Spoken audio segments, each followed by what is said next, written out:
evidence seems to point the first swords coming from approximately 3300 BC. These were originating from Turkey, and they were made from arsenic copper.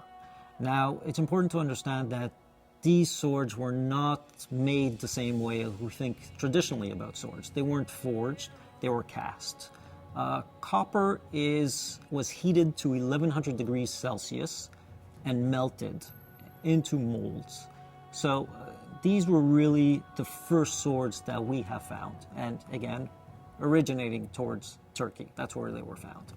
Before that happens, if we go back to the initial swords, I mean the first swords that were discovered, there was a long process, of course, going into the Bronze Age and the Age of Iron and so forth. So the hammering really only came into effect once you get into the Age of Iron, because previous to that it was basically casting. You had to melt the bronze. You had to melt, the product that you're using in order to make your weapon, your copper. So when we're talking about hammering, really, we're talking about, in today's terms, we're talking about blacksmithing with steel, basically. And the purpose of hammering really is to remove all the impurities that are left behind, what we refer to as the slag, basically. And it's also to compact the molecules together, which renders the blade a lot more resistant and so forth. But there's a lot of issues that go together with that. For example, the heat treating, the tempering, annealing process, and so forth, that go with the hammering. The hammering is simply a minute portion into the entire recipe of producing a really well-made sword. Basically, it started in 3300 BC with arsenic copper. They later discovered that just by adding 6 to 10% to the copper, 6 to 10%, of tin to the copper, you can produce something that's stronger. In other words, bronze. The problem, though, is that there's a lot of impurities into it. So the way that they dealt with it was basically by the smelting process. This would eliminate all the impurities. Later on, after the Bronze Age, we basically go into the Age of Iron. They discovered better minerals and so forth to produce their blades. Now, with the iron, basically, it was heated at around 1200 degrees Celsius, and this would liquefy the impurities in the iron. In other words, the slag, what's called the slag. And this is a black, basically would liquefy, and this is a black residue that comes out from the iron. And what's left together, basically, that's when they started hammering it to purify the steel and also to close the open cells that were left by the liquefied slag. And this would render a much more compact form of alloy, which was a great improvement over what they had previous to that, in other words, the copper. The important components, and once you forge a sword, is the heat treating process, the quenching, and the tempering. Heat treating is basically when you're hardening the steel. It's a very important process, of course, but the problem is that once you harden the steel, it loses its flexibility, so it becomes very brittle. So what you need to do after that is temper the blade.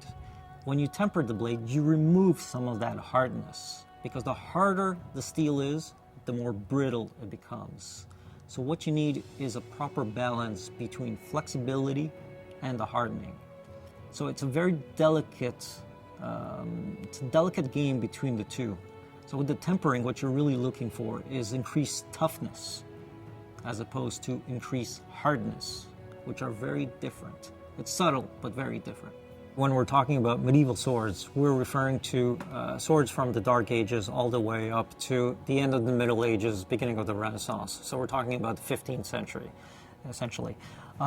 If we look at the blades, if we look at the swords, there was a variation between the ages, and that variation was a play between the swords and the armors of the time. When we look at the Viking blade, we see that the blade itself on the Viking sword is very broad, and it tapers very little.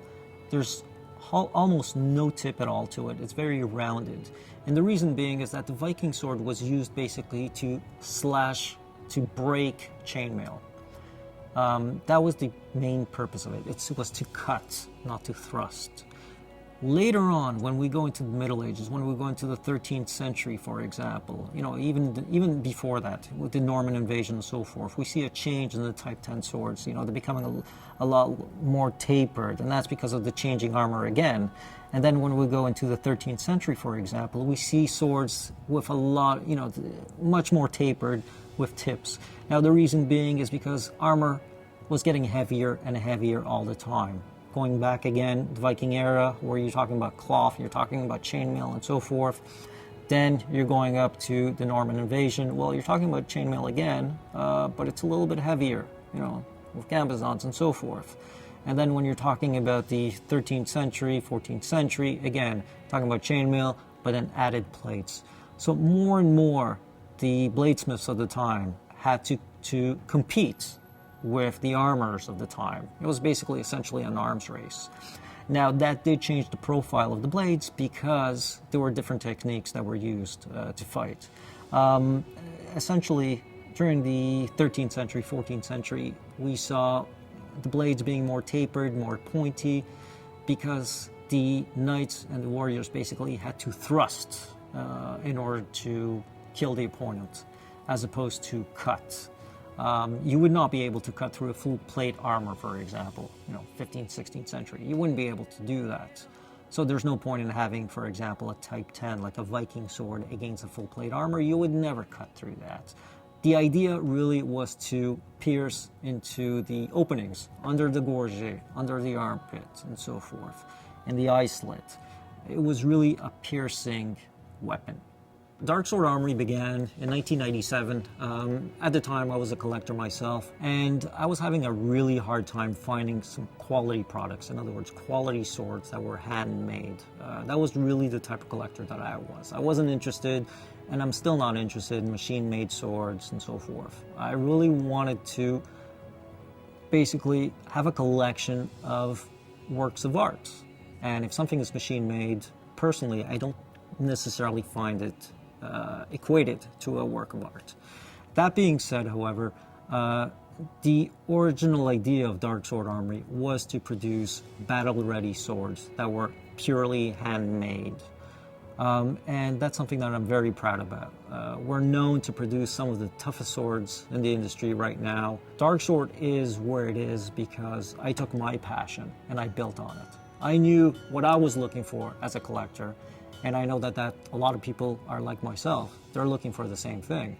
We're looking for something that's purely handmade. We're looking for something that's tough, that's durable, that you can do cutting tests with, you can use them in combat, and they won't break on you.